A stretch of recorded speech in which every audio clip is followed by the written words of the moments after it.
할렐루야, 프레션 기도 모임, 특별히 목요일 기도 묵상이라는 순서로 앞으로 함께 하게 될 저는 박상근 목사라고 합니다.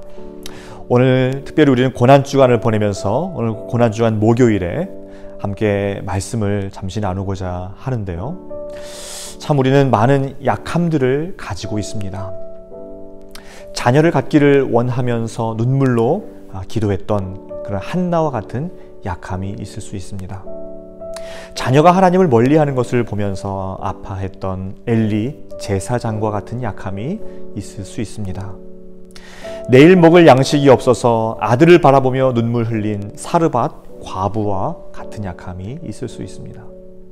하나님의 일을 하려고 하는데 비방과 반대와 조롱에 직면해야 했던 느헤미야와 같은 약함이 있습니다. 고통하는 욥과 같이 참 견디기 힘든 고통 중에 있는 그러한 약함이 있을 수가 있습니다.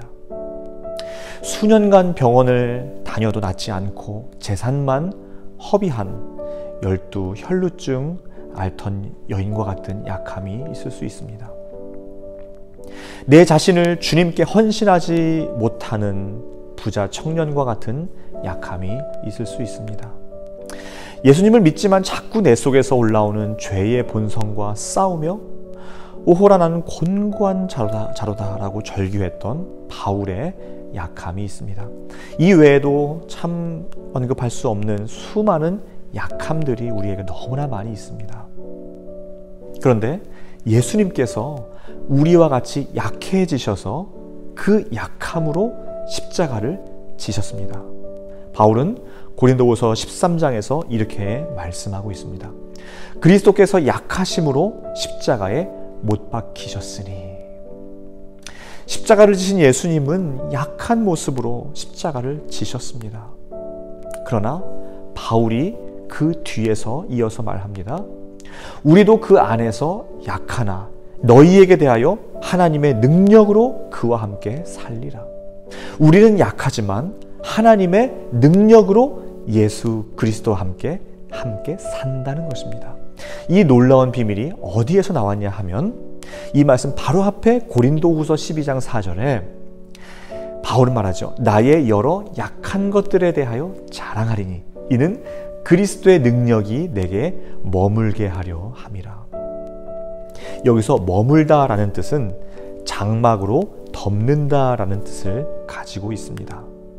이것을 자세히 들여다보면 이 단어의 뜻은 fix a tent, 텐트를 고치다 또는 live in the house, 집에서 같이 산다라는 뜻을 가지고 있습니다. 즉 나의 약함을 예수님께서 fix, 고치신다는 거예요. 그리고 live in the house, 내 약함 위에 집을 짓고 사신다라는 겁니다.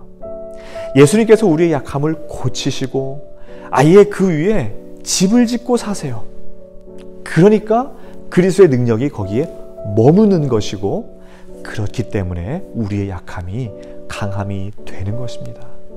이것은 너무나 놀라운 십자가의 비밀입니다. 예수 그리스도 놀라운 비밀이에요. 어떤 약함을 가지고 계십니까? 우리의 약함 위에 십자가에서 고통당하셔서 우리의 약함을 몸소다 체험하시고 우리의 약함을 다 아셔서 우리를 위하여 눈물 흘리시는 그 예수 그리스도께서 우리의 약함을 다 고치십니다. 그리고 우리의 약함 위에 집을 짓고 사십니다. 그리고 그리스도의 능력이 그 위에 머물게 하십니다. 내가 강하면 내 힘으로 하려고 합니다. 그런데 내가 약하니까 예수 그리스도 십자가 붙잡는 겁니다. 그러니까 내가 약한 것이 오히려 강함이 될 수 있다는 것입니다. 참 다양한 모양의 약함 속에 계신다 할지라도 약할 때 강함 되시는 우리 예수 그리스도 붙잡으시고 그분께서 주시는 그 강함, 그분이 고쳐주시고 예수님이 집 짓고 사시는 그 회복된 강함을 체험하시는 우리 사랑하는 모든 하나님의 자녀들 되시기를 간절히 소망합니다. 그것이 십자가의 능력입니다.